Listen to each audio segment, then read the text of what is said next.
చంద్ర సహోదరి చరితమును చక్కగా వినవే ఓ చెలియా, విష్ణు మనోహరి చరితమును వివరించదనే ఓ సఖియా. ఓ చెలియా ఓ సఖియా, ఓ చెలియా ఓ సఖియా. పాలకడలిలోన ఆది కూర్మము పైన మందరగిరినే కవ్వముగా వాసుకినే తాడుగా సర్ సర్ చక్ చక్ సర్ సర్ చక్ చక్ మదనమునే చేశారు, గొప్ప మదనమునే చేశారు. వినవే చెలియా వినవే సఖియా, శ్రీ మహాలక్ష్మి చరితమును.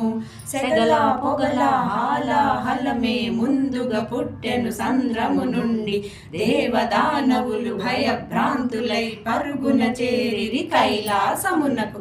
ముక్కంటి రక్షించు మా మొరలే ఆలకించు, ఆపదలే తొలగించు ఎల్లరకు నీవే దిక్కు.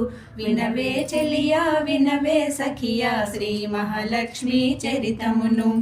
అమ్మను అడిగి ఆది దేవుడు హాలాహలమే మింగెను, బొజ్జలోని ముజ్జగములనే లక్షింప కంఠములోనే దాచెను. గరళ కంఠుడే ఆయను, కైలాసనాథుడు గరళ కంఠుడే ఆయను. వినవే చెలియా వినవే సఖియా, శ్రీ మహాలక్ష్మి చరితమును.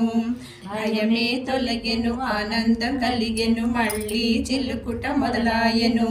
కామధేనువు కల్పతరువు ఉచ్చైశ్వర్యము అప్సరగణము, చక్కని చంద్రుడు ఉదయించెను, చక్కని చంద్రుడు ఉదయించెను.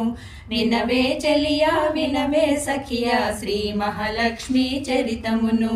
ఫాల్గుణ మాసపు పంచమి నాడు పాల సముద్రుని పుత్రికగా కుశమ కోమల కళ్యాణి ముగ్ధ మనోహర రూపిణి. శ్రీ మహాలక్ష్మి పుట్టిన రోజు, సిరి సంపదలను ఇచ్చిన రోజు. శ్రీ మహాలక్ష్మి పుట్టిన రోజు, సిరి సంపదలను ఇచ్చిన రోజు. వినవే చెలియా వినవే సఖియా, శ్రీ మహాలక్ష్మి చరితమును. చెంగల్వమాలను చేతబట్టి శ్రీహరినే వరించే, దివిలో భువిలో ఆనందం సుఖ సౌఖ్యాలకు ఇది మూలం. దివిలో భువిలో ఆనందం సుఖ సౌఖ్యాలకు ఇది మూలం. దివిలో భువిలో ఆనందం సుఖ సౌఖ్యాలకు ఇది మూలం.